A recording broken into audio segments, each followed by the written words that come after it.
There are people in your life right now who smile at you every single day. They laugh at the right moments. They show up. They function. And you have absolutely no idea what they've already been through. Not because they're hiding it, but because surviving something hard enough changes the way you carry yourself.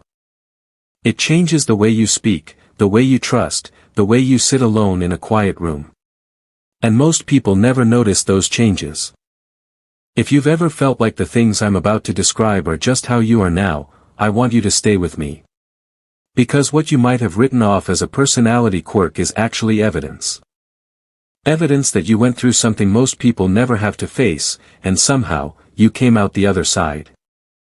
In this video, we're going to talk about 5 hidden signs that you've survived the hardest battles life throws at a person.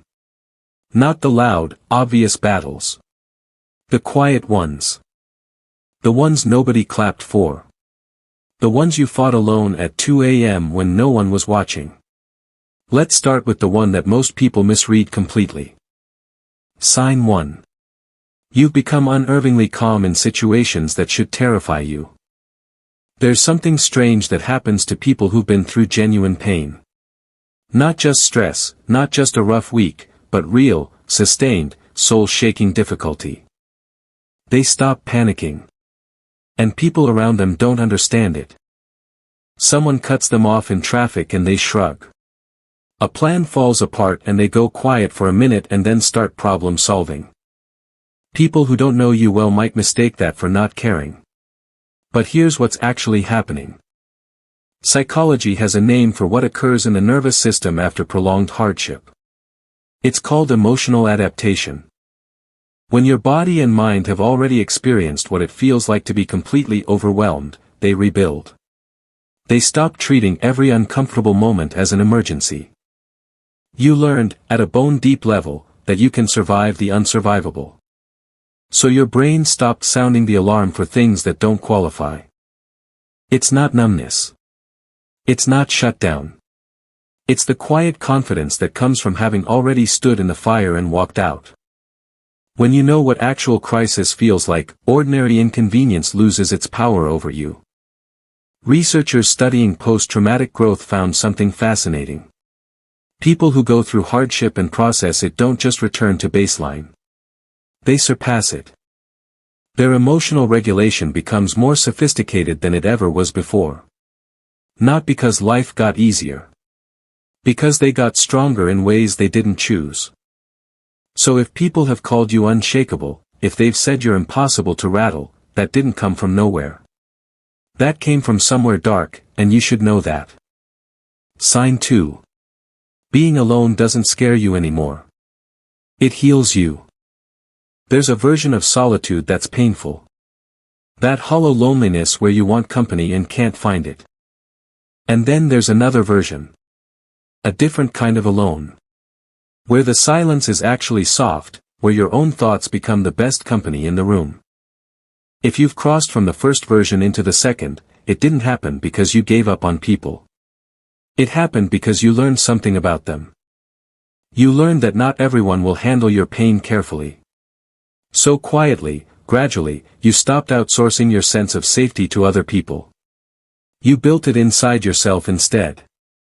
Psychologists studying survivors of emotional hardship have found a consistent pattern. People who go through relational pain often develop a secure internal base. They stop needing constant external validation to feel okay.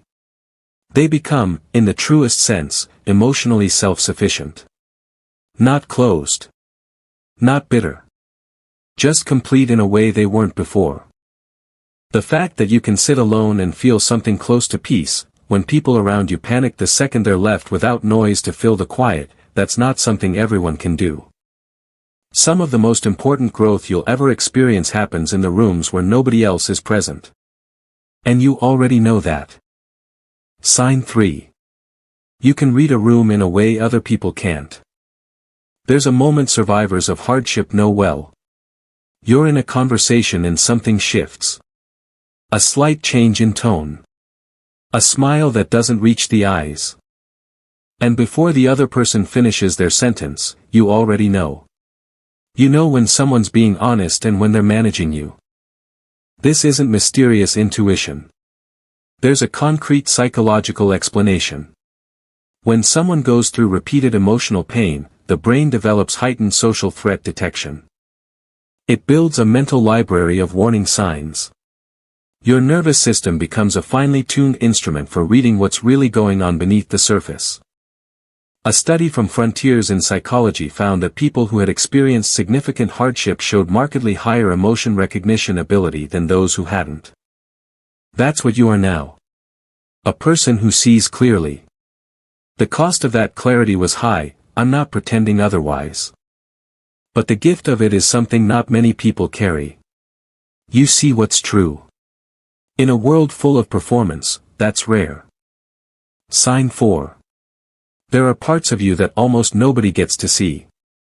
You can be in a room full of people, laughing, engaged, and feel, somewhere underneath it all, like you're behind glass. A quieter, more real version of you almost never makes an appearance. People who know you casually might describe you as warm but somewhat mysterious. And they're right. There is a reason why. Psychologists describe something called protective withdrawal.